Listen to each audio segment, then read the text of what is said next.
here we go. It is now and next. And lots to talk about. And it's a now and next first. So we'll get into why it's the first, because we've got the crew is on deck, all set to go. We've got Anne Marie Aikins joining us from Curious Public. And, of course, Bob Reid is a regular on the cast, along with Lindsay Broadhead. And I just like the deck says it's Brad fucking Ross again. And they're all part of the cast. They are the comms and strategy team that we assemble every couple of weeks here on Now and Next. And so we're able to do that again this week. And it's kind of exciting because part of it, we do these shows remotely, as you all know by now. Everybody's in their own kind of home location. But unlike most weeks, this week we're on remote. I mean, we're on the road. Anne Marie Aikins is joining us on the VIA train. So this is a first for us. I mean, you're making podcast history here for us, Anne Marie. We'll see if VIA likes it. Not necessarily a commercial, but here we go. Brad Ross is joining us, of course. Lindsay Broadhead is here, and Bob Reid rounds out the table, and we're all set to go. We can turn that music off because I don't know why they loop that. That just drives me crazy. So just you are on the road doing business, Anne Marie, and I think appropriate that you are, you're on the rails running out of town in the wake of the news that Phil Verster has left his post. Well, I guess he'd given notice to leave his post as the CEO at Metrolinx. And I thought, okay, there's a reason always to look forward to doing this show, but particularly this week, because your insights here would be specific. Just your gut reaction when you heard that he was stepping away from Metrolinx, considering, for those who don't know, your history as the point person on comms for so many years at Metrolinx.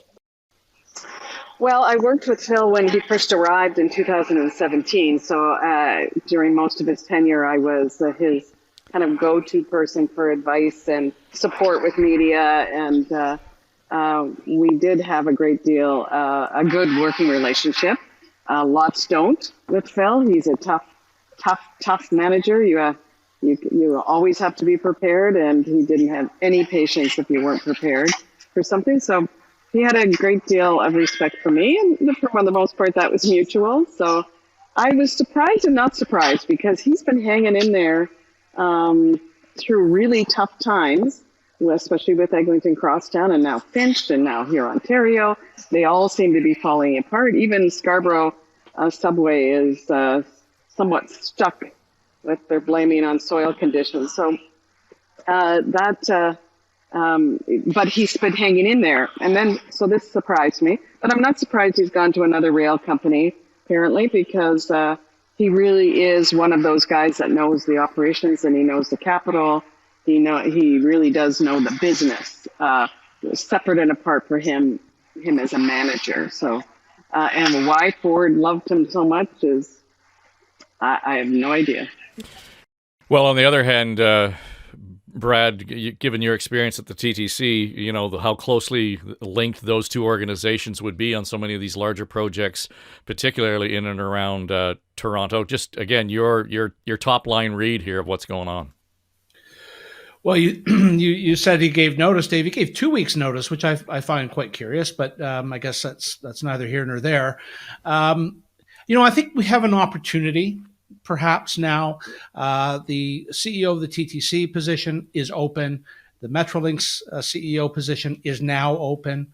There's a chief planner position at the City of Toronto. I believe that is still unfilled. So I would like to say this is a seminal moment perhaps for transit, but I'm not optimistic because history and politicians meddling in transit decisions. And I don't know what's happened with Crosstown. I mean, kittens and puppies have been born and lived full lives and have now passed away. And Crosstown is still under construction. But I'll go back to the Rob Ford days when Rob Ford was first elected. He killed Transit City. And frankly, for generations to come, that was a bad decision. And we're reaping we're reaping what has been sown today. And I know we're going to get into congestion and traffic woes, but I think we can start there if we want to have that conversation. Anyway, Dave, long answer to your question. I was surprised. When's this bloody thing crosstown going to open? Wouldn't Phil want to be there for it? I find it really curious. Well, Lindsay, when Brad runs down the vacancies, the jobs, it sounds like nobody wants these key jobs anymore. They're really hard to fill. In each case over the last few years, we're bringing in international talent, as we should. And Phil, in full disclosure, Metrolinx was my client in the 2 years running up to him joining in the year thereafter. He was brought on as the shiny toy to lead the way and to root the biggest build, as it's touted, in North American history, and put it on the map internationally. And that's what was happening. But then something changed. So I love what Brad is saying, that we're at this seminal moment, I think is what you said. And that's so true. Man, do I hope we seize it and wrap our arms around it and empower our leaders to get something done. But a narrative that is not new to this panel or to any of the speakers here is that the communications around Metrolinx is abysmal. And it's not because of the council that they have. It's not because of their communicators. Something's happening behind the scenes that ties the leader's hands. He's held to account, as Verster was, but not really. You can't lead something, though, unless you're held truly to account. And that is both the positive side of the ledger, i.e. you get the praise and the kudos when things go well and the trains are on the track, but you also need to have accountability when we're in this position right now. And it just seems like we're in this endless cycle of finger pointing, questioning who's actually running the show. So the only way that Brad's vision is going to come to fruition is if we empower these leaders to lead, and there's true accountability and public transparency. Well, and that's the key, right, Bob? I mean, in terms of the transparency is an issue, the communications is an issue, and just in terms of accountability. I mean, there's the trifecta. And I think in all counts, whether it's Phil Verster's fault or not, there has been abject failure on all three counts. Absolutely. Completely. It's our damn money. And yet no one's going to tell us what the holdup is, what the problem is, whether it's Crosstown, whether it's Finch West, whether it's the Scarborough subway extension. For some reason, and this is my big question, why? Why is it that nothing seems to work when it comes under the Metrolinx umbrella? I'm frankly surprised that Phil Verster stayed around as long as he did. I would have, if I were to offer advice to the Ontario Liberals, to Bonnie Crombie, I would have said one of the things she should be declaring right now is that day one that she becomes premier, he's fired, he's gone, because there's no clear rationale. I take what Anne Marie says, that he's got tremendous credibility. He knows that business very well, but under his watch, everything's been an abject failure. And so we need answers to that. And we need answers to, if there are bigger factors at play, what are they and how do we get them fixed? Because it seems to me Metrolinx was a good idea at the outset. It was designed to take decision-making around major transit projects out of the political arena and to have experts plan it, build it, operate it, make it happen outside of the context of, well, whose riding is it going to go through and how can we spread the wealth to reward our faithful voters? We've seen so much of that creep in. Just look at the latest GO expansion plan with a station in a Liberal stronghold that was decided by the previous Liberal transportation minister. So there's too much politics at play in transit now. It's become the new healthcare that way.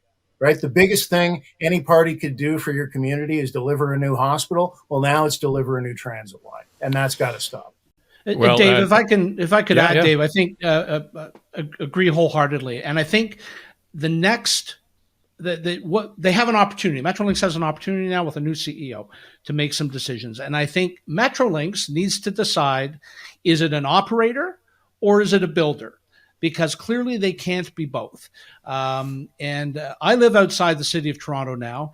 And if you want to go downtown from Barrie, which is where I am, to Toronto for the evening, there is no GO train. There's one at 1 p.m. and one at 8 p.m. south to the city.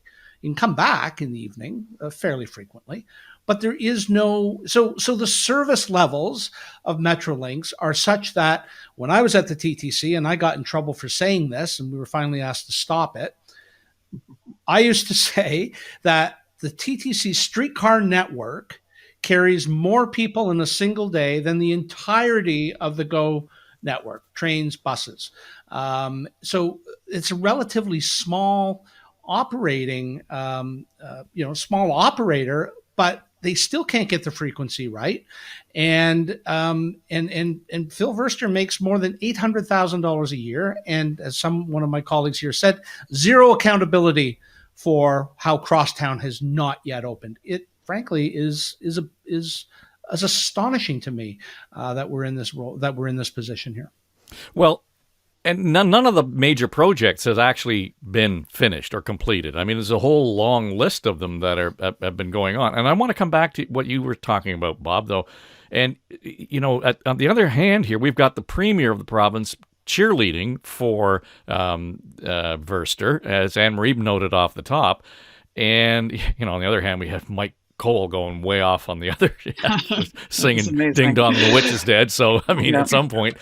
But you have advised the premier of this province at a time. What would you say to Doug Ford in terms of how should he be positioning this? Because sooner than later, it's going to land on his lap that he has to be held accountable for this. Well, I said Bonnie Crombie should have been campaigning on firing him. I think Doug Ford should have fired him, because there's only so long that you can allow someone to be at the top of an organization that is not delivering anything that was promised. And that's what we've seen here. And worse than that, there's been coverage of Verster's salary increases during his tenure. His take-home pay has gone up dramatically from the beginning. And so when you've got those two things together, it is a dead political weight around your neck. And my advice would have been clean house from the top. Anne Marie? I mean, you watched all of this up close, and you had to stick handle a lot of the questions that we have posed over the years, and had done so deftly. Where is this falling apart? I saw. Wow, that was ideal. At least she didn't say no comment, Dave. She didn't. She just bailed on us. No, we're having a Wi-Fi issue. Go ahead, Anne Marie. The Wi-Fi issues. So I'll talk as fast as I can. I think you hit it when you talked about the involvement of IO, and you have two managers managing projects, and that's just getting that's a mess, and it creates a lot of bureaucracy that's not working. These massive contracts just aren't working. That we thought they were going to save money, save time, guarantee that things would be open on time, and they've done the exact opposite. So I think it's a lot of those things, and I'm not going to defend Phil ever, but he did inherit these LRT projects, and under the contracts they had, he inherited those. Those were already in the works, and so forth. And the new projects, like Ontario Line, for example, are being contracted in a different way. And they are going very fast and very smoothly. But we're a long way from opening those projects. So I have hope in the long run, but I think, as Brad and we pointed out, these key leadership positions may be an opportunity for us. But under the Doug Ford government, they are in a cone of silence. They do not allow their leaders autonomy. They don't allow them any control over their communications. And that isn't going to change. I don't see it changing. She was going to say, I don't see that changing. So we'll leave it at that. We're just going to let Anne Marie continue on with the trip to do business. The signal's a little flaky, but glad that we had her her insight and opportunity to contribute, particularly to this part of the show this week. So, again, though, I think, Lindsay, this whole issue of what we need and what we want are running at odds here. And what we want, and Bob's pointed it out, we want this in my riding because it's good for, the next campaign. I don't see any opportunity here for there even to be a Venn diagram where the overlap makes any level of sense in terms of, okay, yeah, we can have the politics and we can have the policy, but in the meantime, in the middle, we really do need something that is visionary that, you guys have already pointed out. Maybe there's an opportunity here, but I just think we're too far apart on so many of these things that we're never going to get this right. We complain about healthcare, and you brought it up in the idea that that's broken and hard to fix. Transit and public transit is getting to that point here right now. I think the public actually has an incredible appetite for honesty. You ask anyone about transportation in the GTA, it's a roll of the eyes, and it's an admitting that, yes, the project's going to be over time, over budget. What a horrible baseline to start from in terms of expectations of how taxpayer dollars are going to be spent. Not to go back to communications, but I will. There is absolutely an opportunity for new leadership to come in and have an abundance of transparency. The public isn't looking for perfection. It's looking for honesty and stewardship of its dollars. And right now, there's no sense of that. In fact, it looks like a bit of a, deals are being done in dark corners. That's problematic. There's absolutely opportunity to coordinate in terms of where construction is happening, how we talk about delay, how we talk about investments, safety, what's needed. There's a raft of issues where we can raise the bar. It's like below zero. We're below groundwater level here and shoot it sky high. So, I'm never going to accept that we can't do better. And whoever's coming in is lucky because the bar is frankly like bloody low. And they can knock it out of the park. It's going to require, though, a baton. And I think Bob was queuing this up earlier, right? The way that these agencies were set up was they had autonomy. They were to run autonomously. And then when governments came in, there was a merging and a confusing of who was at the helm. That has to be decoupled in a most powerful way to move forward.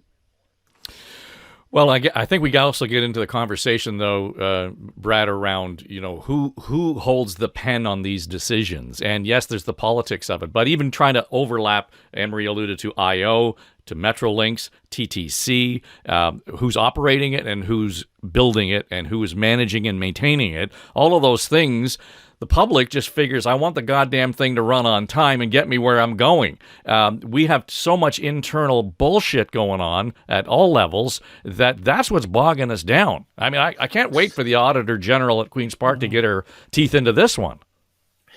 The TTC was the constructor originally of the Eglinton Crosstown. It was part of the bigger suite, if you all recall, of Transit City, which all would have been functioning and operating today if it were left alone. The TTC were allowed to build it and operate it. It'd be all operating today. I think we have seen news stories through FOIs that the current government at Queen's Park has involved itself far more than it ought to in the decision making and the communications of the status of things like the Crosstown. And color me skeptical, probably more cynical really than skeptical at this point as to why it hasn't opened yet.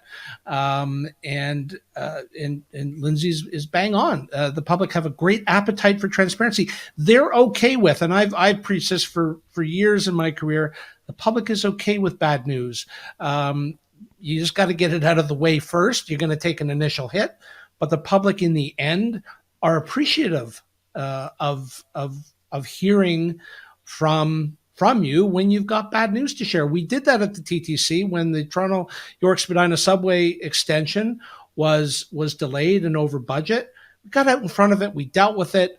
And nobody talks about it now, of course, because it's operating. And what they talk about now are, all the slow orders that are existing on the TTC. And that's a whole other issue. But, I think some transparency. And then I think the government saying hands off. But Dave, I don't see that happening. I really don't. It doesn't. Well, to be fair, though, when we go back to that example you used at the TTC and, over budget and over time, that was when the conversation came up to say TTC should not be in the business of building. Yeah. And here we are today. What did one Metrolinx project manager say to the other Metrolinx project manager? Who are you? This is what is happening in these large organizations, in this large organization called Metrolinx. Are they a builder or they are an operator? They're a monolith. And so we have an opportunity today, I think, given the leadership roles that are now open to do a complete reset. So I'm hopeful, but not that hopeful. So let's go back to the politics then on this, Bob, because we noted that Verster gave notice. Only 2 weeks. Now, this is a significant job in the province of Ontario, in the country, in North America, given the scale of the projects that in the portfolio that he has. 2 weeks sounds like a fuck you, I'm out the door. This would normally be, I'm giving notice, I'm leaving in 6 months, we're going to do a proper search and find somebody to come in and pick up. In the meantime, we're going to focus on these 5 things to make sure that the handoff and the transition is all correct.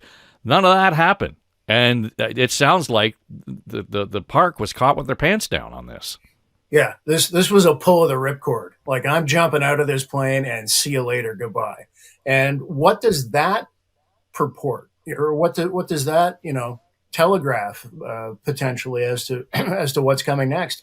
I think we're seeing hints of it, and back to their abysmal record of transparency and communications.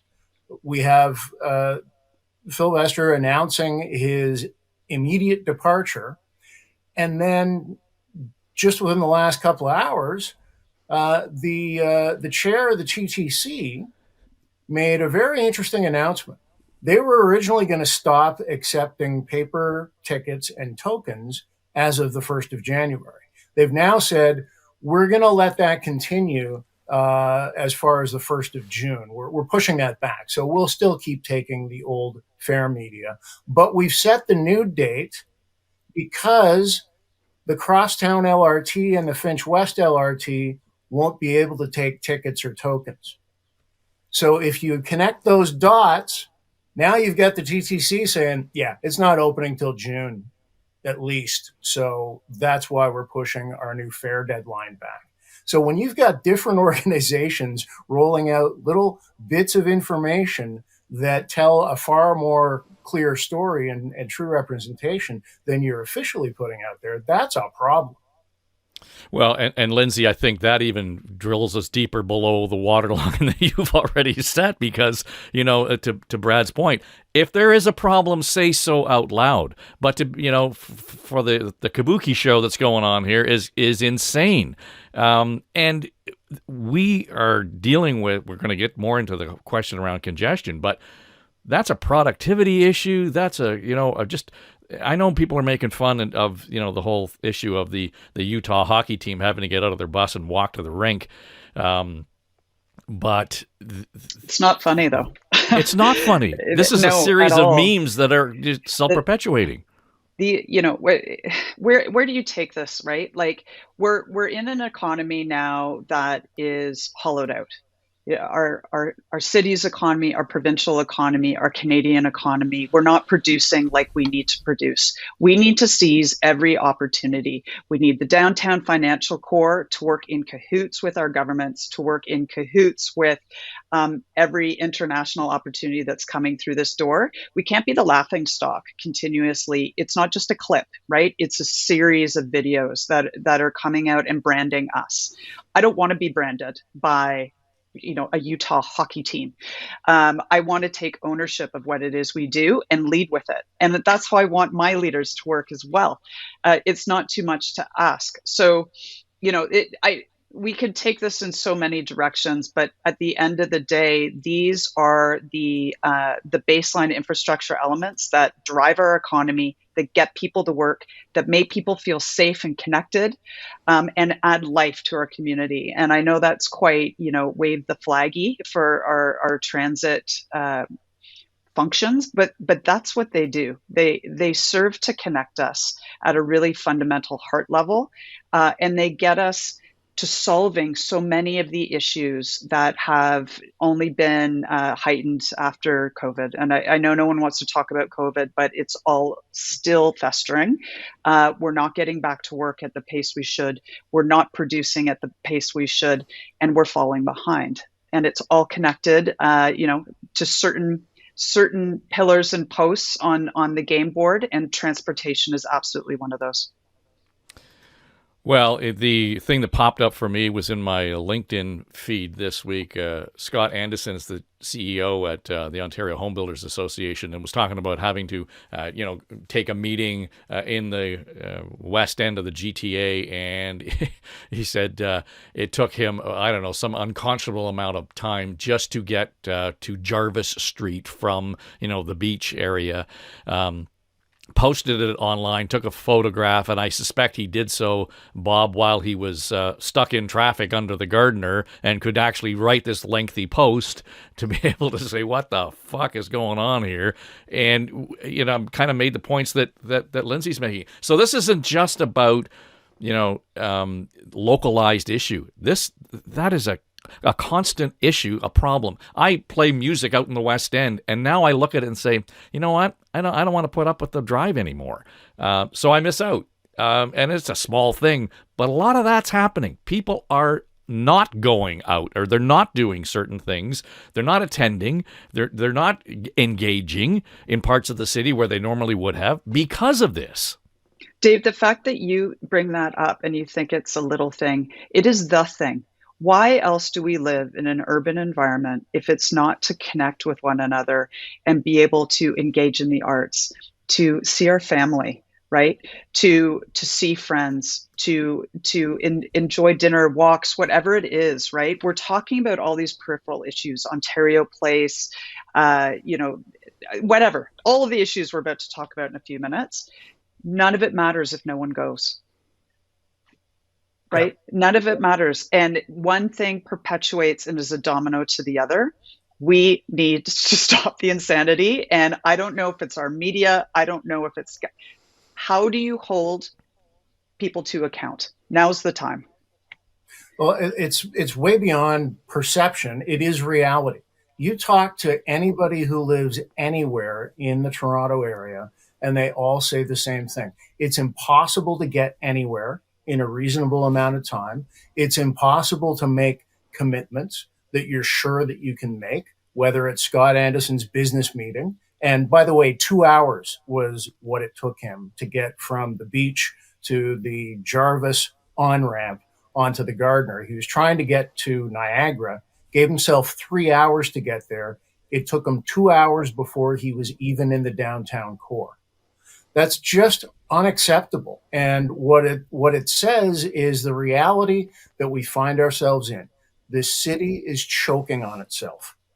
It's too congested. It's too constricted. You can't get there from here. You can't make plans. You can't make business commitments. And that snowball is deadly because businesses are already making decisions about, do we set up a new office in Toronto? Do we make a move from where we are into that city? Or of the cities we're looking at, how does Toronto rank on that list? For sure, that's going to be a central decision point. Are we really going to be able to do business there? Are our staff going to be able to get to and from work reliably? Are we going to be able to hire people who we want to commute to an office in the core of that city? All of these things ripple off of each other. And I can't help but get the feeling that it's too late. I mean, Brad, this has been seen coming for decades. The congestion, the failure of transit to keep pace, mainly because of political decisions in a lot of cases, that if we don't act now, we are going to be screwed in X number of years. Well, guess what? It's X number of years later, and we're screwed. And I think we're too far behind the curve now to be able to catch up and get back in front of this problem. And that's terrifying. The old joke, Toronto's a great city. Call me when it's finished. Is part of the problem, I think, is this construction that is everywhere that has, the Ontario line is under construction. These are things that are happening that in the city today that, the short-term pain for long-term gain argument. The problem is the pain is no longer short-term. It seems to be long-term pain for what's next, palliative care. I mean, it's become too much. And I don't live in the city anymore, but when I do go down, I see it and I feel it. I also see, though, construction projects, condominiums occupying a lane of traffic, that curb lane, for not weeks and months, but years. And I think that is unconscionable. And I think there are things that, they do in other big cities like New York, for example, where these trailers that typically occupy that lane are raised, and there are ways to get around that. Queen Street being closed, for example, because of the Ontario line construction is a big contributor, but what are you going to do about that? There's, that's part of the progress. So it's a lot of infrastructure that's being renewed. It's a lot of infrastructure that's being repaired. And I guess if I was to be the lone optimist here today, that's a sign of progress, at least. Because if you're not doing that work, if you're not replacing water mains below the street that have been there longer than the automobile has been technology, then you got a city in decay that is really going to fail you. Then you'd be asking, and I used to say this at the TTC when we had weekend closures for things like track repair and the like. I'd say if we didn't do that work this weekend, for example, we would lose that infrastructure. And then on Monday, you'd be asking me a whole bunch of different questions about why we didn't do the work that needed to be done. So it's a tough one. It's a tough one for cities, for sure. And I don't know what the solution is, but I know what the root of it is, and that is all of the construction that is happening, that is designed, I suppose, in the end, to alleviate this construction. So we're in a bit of a Kafkaesque situation, I think. Excuse me. Well, we've reconnected with Anne Marie. She's on the Via train, so heading east. And so I don't know how much of the earlier conversation that you heard, Anne Marie, but, as Brad's talking and the points that Lindsay and Bob just made around this sort of no turning back, we're in too far to really make improvement. Brad already brought up the fact that we have a vacancy at Metrolinx, the CEO, a vacancy at the TTC CEO, one of the chief planners in the city of Toronto. There's nobody driving this flipping bus. So that we are all off on our own, doing our own thing, it is a bigger part of the problem to me than actually the individual issues of construction, congestion, transit, all of those things. Yeah, I think we have been 30 years behind in our infrastructure, improving the infrastructure, and that is really the problem. The crux of the problem. Now we're trying to play catch up, and we're not even actually moving forward because we're just playing catch up.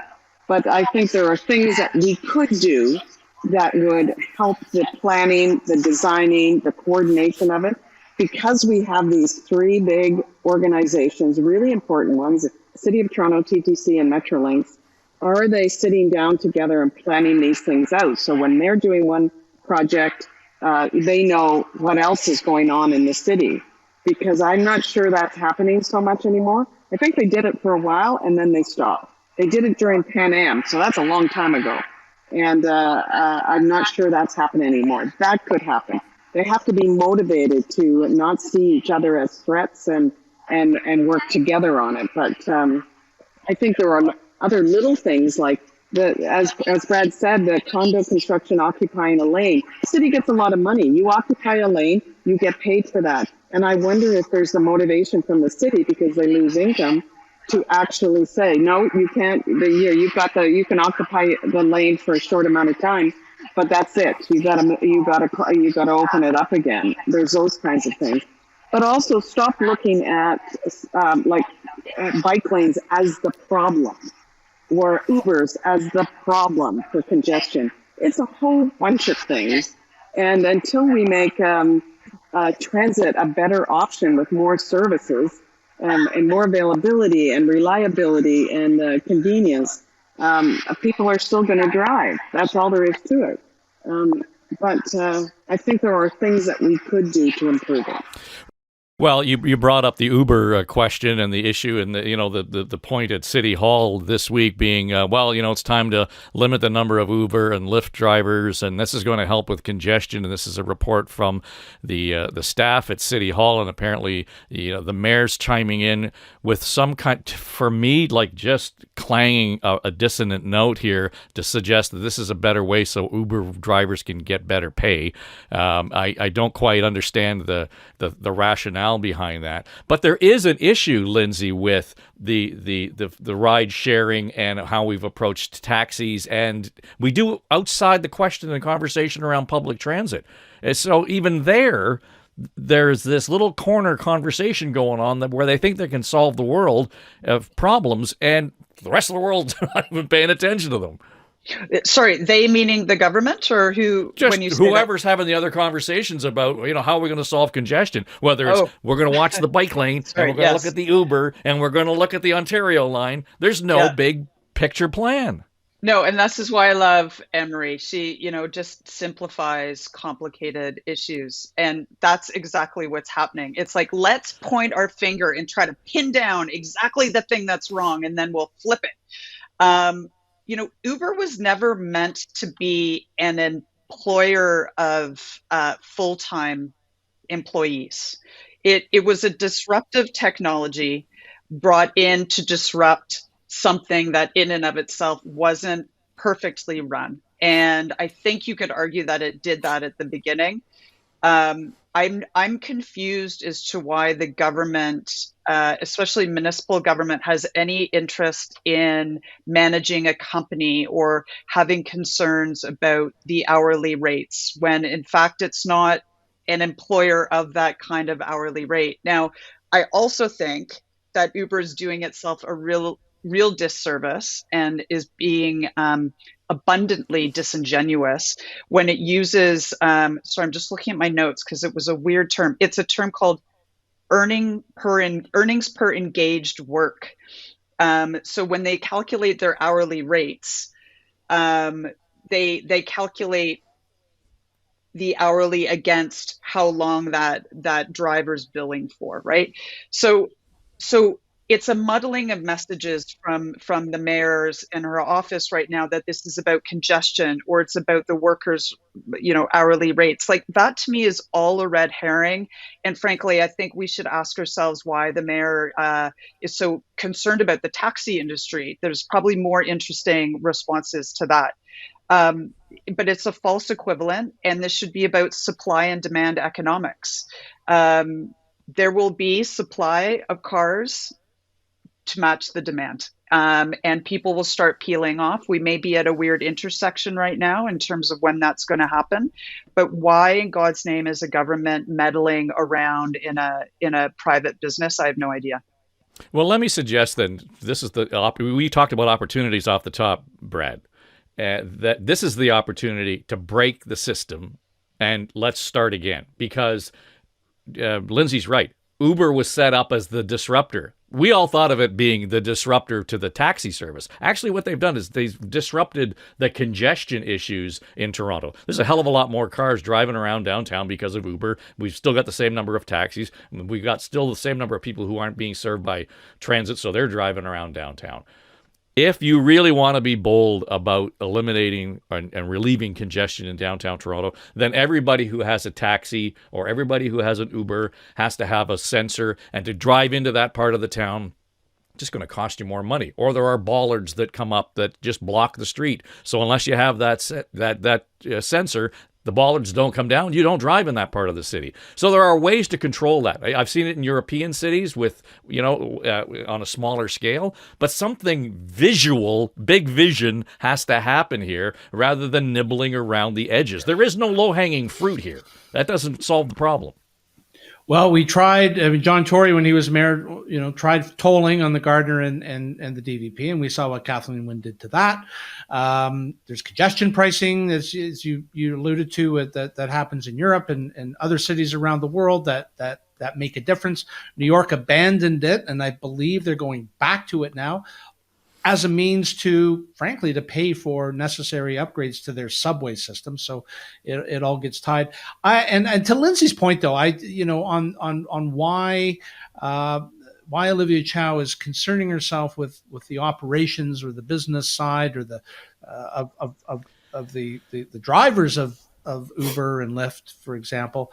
Wait till Waymo makes its way here. And those who don't know what Waymo is, those are driverless cabs for all intents and purposes. For example, in San Francisco, where you get in these cars, and it's quite common there in other cities in the U.S.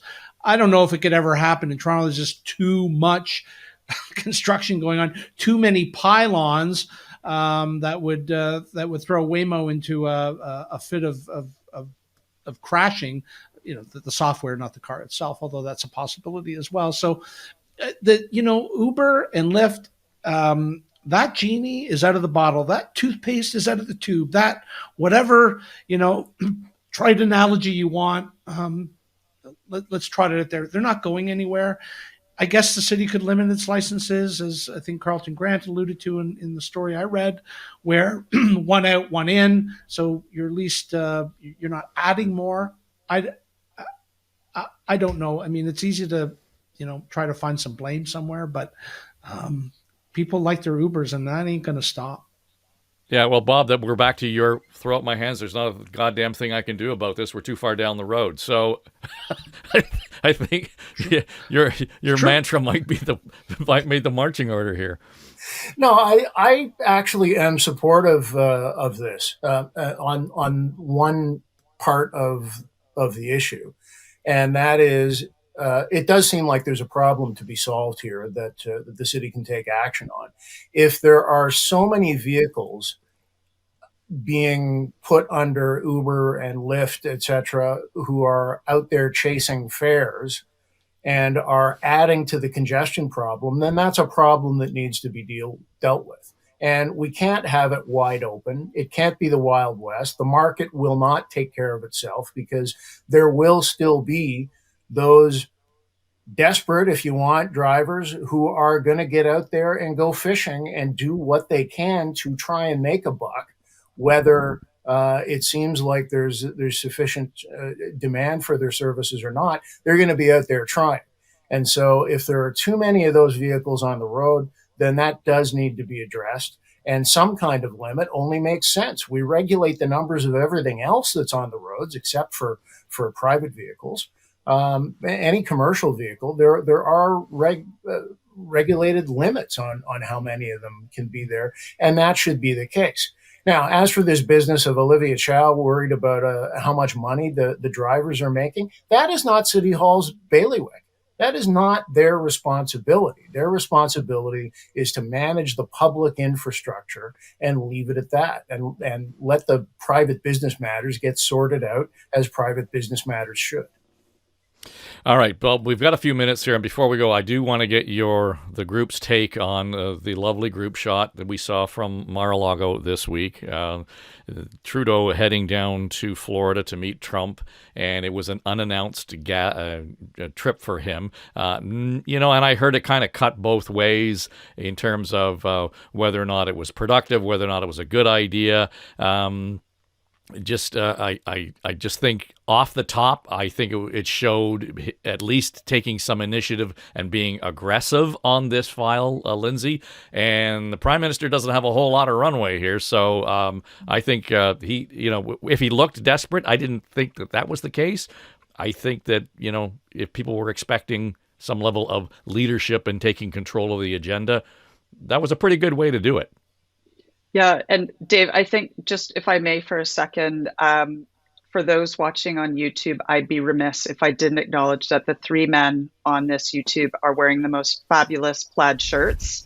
So I think Anne Marie and I have to bring in our Canadian tuxedos a little bit more for the next pod. Kenora dinner jacket is what we call this, by the way. It's wintry out there now. I'm just reflecting the season. You all look fabulous. Scarborough smoking jacket.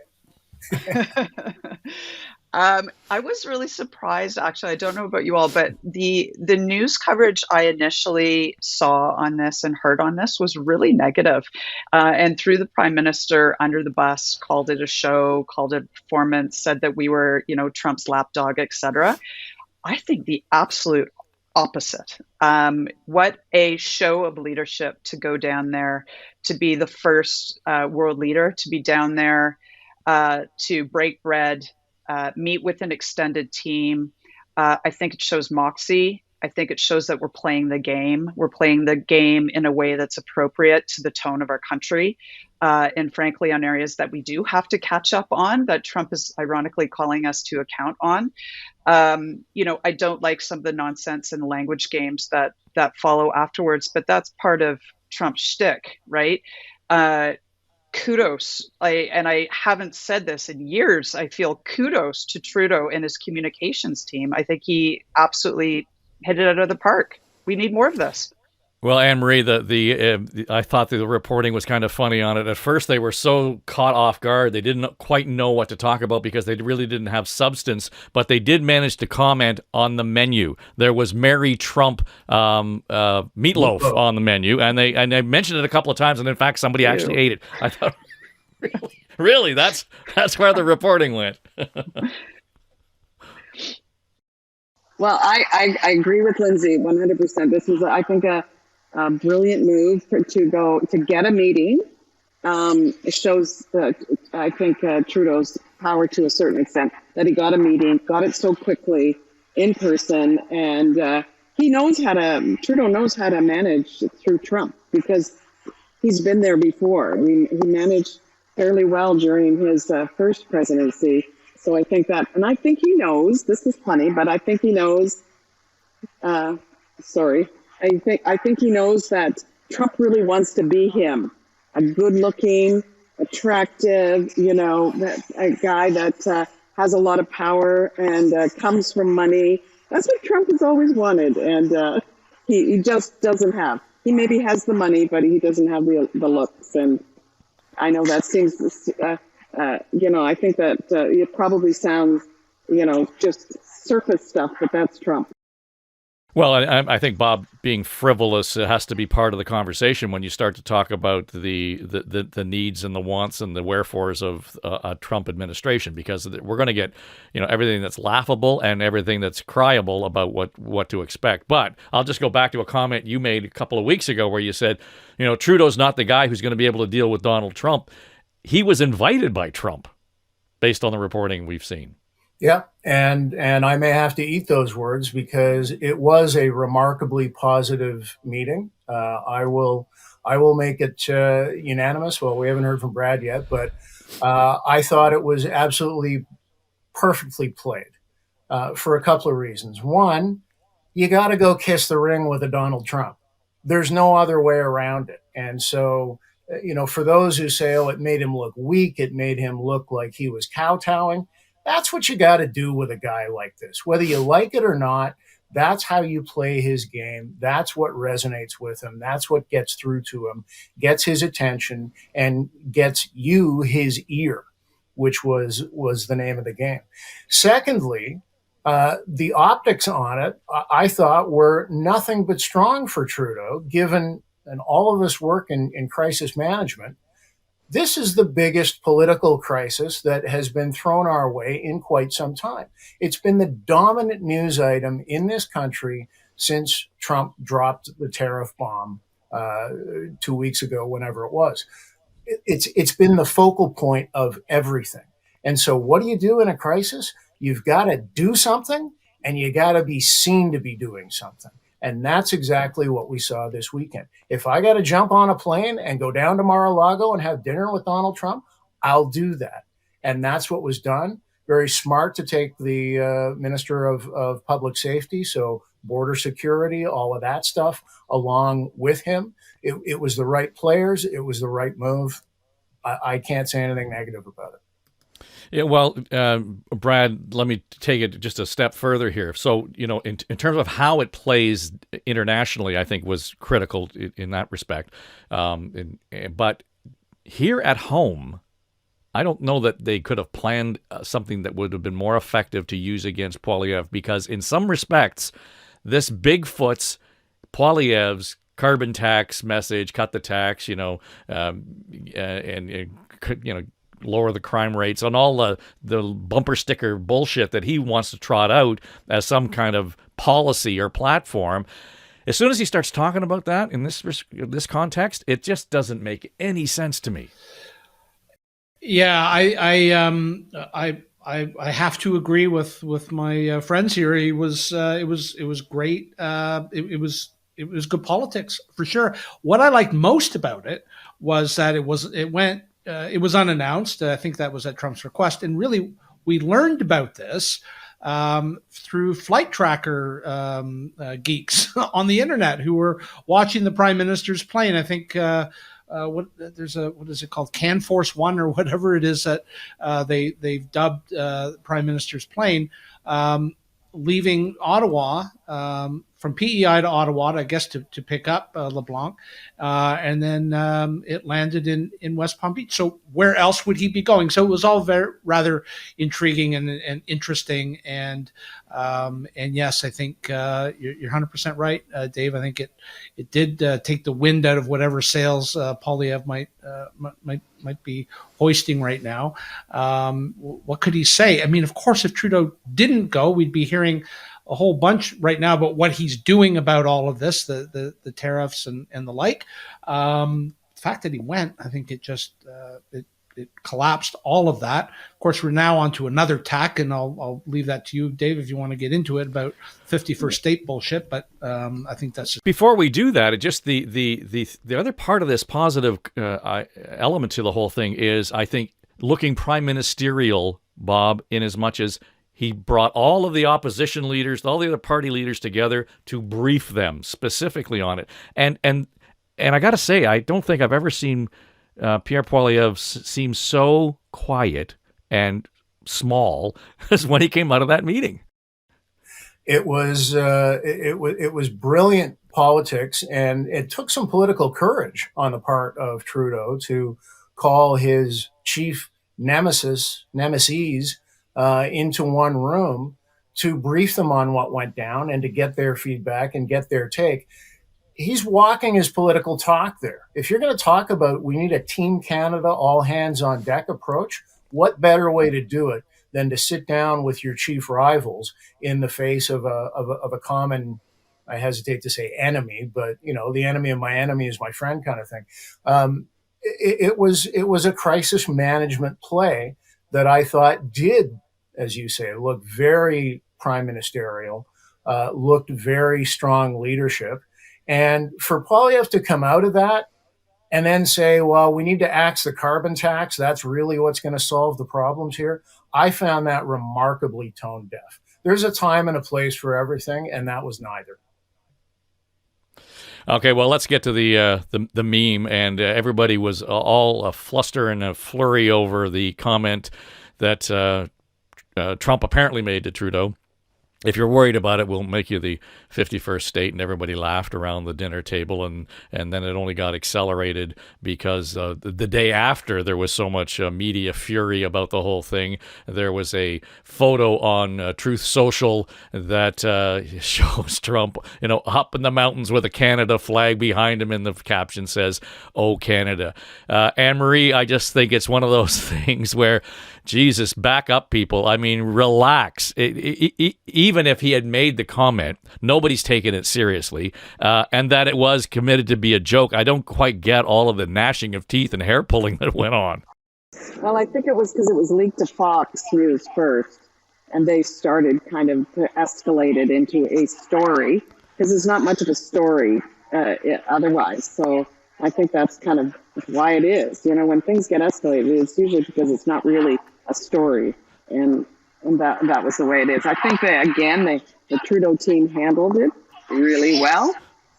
So you got to give them credit. They, as tough as the road as he'd had, and maybe this won't make any difference in the long run, but he sure looked like a leader.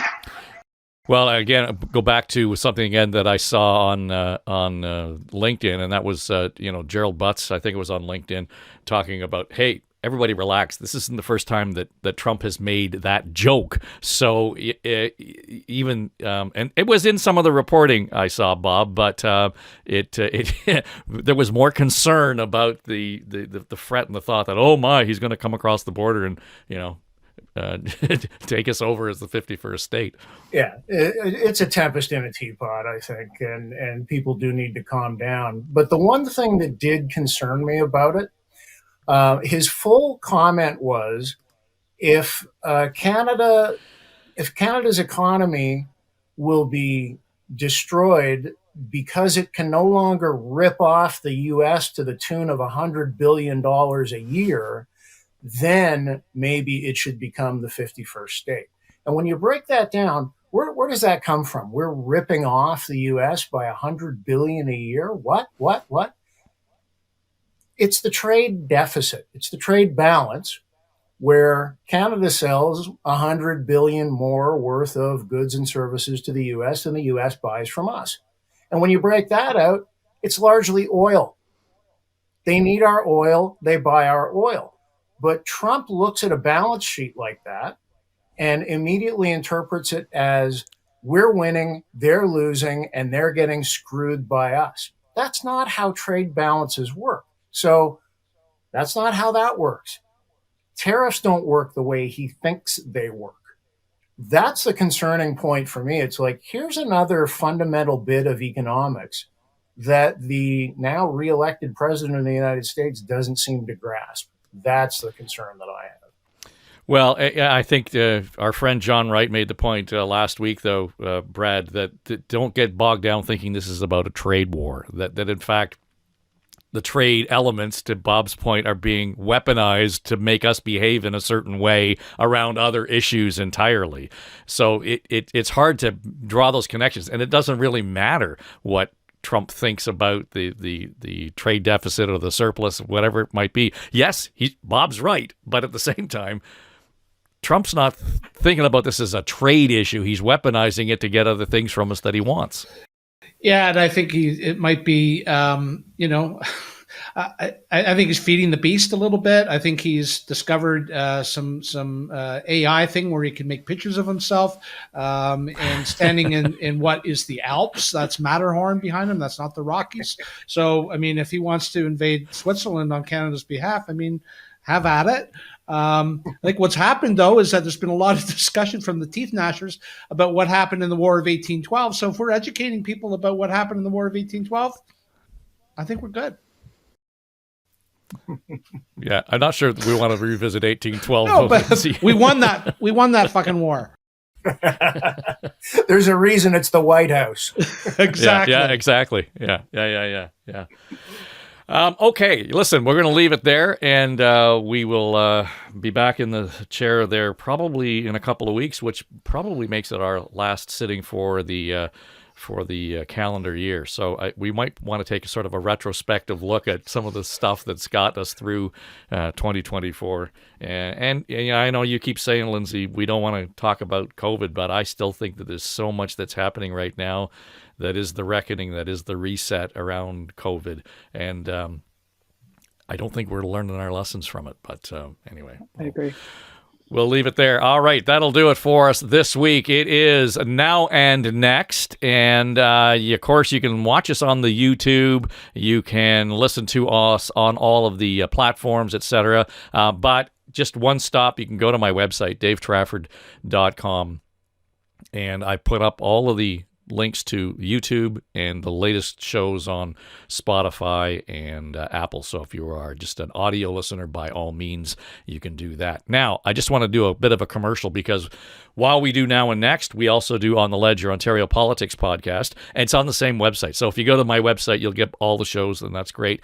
But there's an added value They are actually broadcasting on the Ledge on News Talk 1010 on Saturday mornings at 10 a.m. So if you're new to the show, don't have time to dig around on your podcast app, and you're in the market, you can listen on News Talk 1010. Actually, you can listen on the iHeart app just about anywhere you want. So a lot more opportunities to be exposed to On the Ledge, your Ontario politics podcast. And it's going to be a juicy show, I think, just based on the AG's report that came out this week. And, of course, Kathleen Wynne, Tim Hudak, John Wright, and Keith Leslie around the table. And they'll all have pretty... I can't wait to hear what they have to say about a lot of what was in that report, but some of it may be predictable.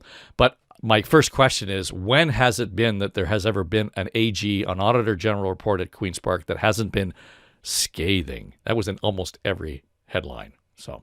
anyway, we'll leave it there. This is Now and Next. I'm Dave Trafford for Story Studio Network. Pay no attention to that man behind the curtain.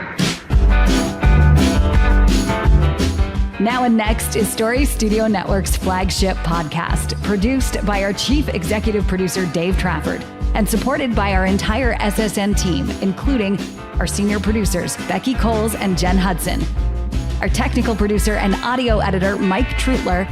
Jamie Nickerson is our production manager, and our sonic logo designer is Greg McDonald. Also, I'm Erin Trafford, Queen of the Universe. And that's all I have to say about that. Okay, everybody, that's a wrap. This is SSN. Story Studio Network.